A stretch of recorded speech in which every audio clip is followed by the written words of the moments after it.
शब्बीर ये कहते रहे काश अकबर तेरे मकतल का सफर ना देखता। इस ज़ईफ़ी में जवान,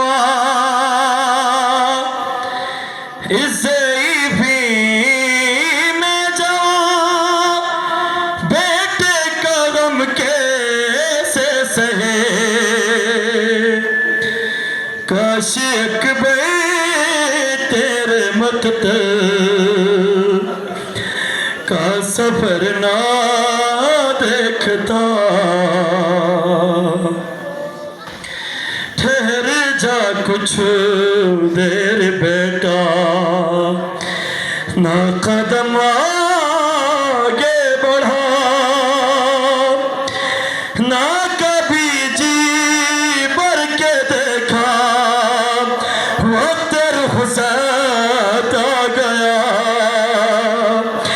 देखते जाना पलट के, देखते जाना पलट के बाबा तन्हा रह गया।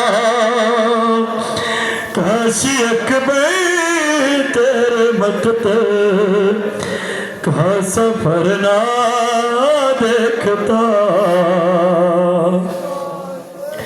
हाथ सीने पे है अकबर क्या छुपाने के लिए, जख्म ऐसा क्या है बेटा ना दिखाने के लिए। क्या क़यामत की घड़ी, क्या क़यामत की घड़ी है बाप बेटे के लिए। काश अकबर तेरे मकतल का सफर ना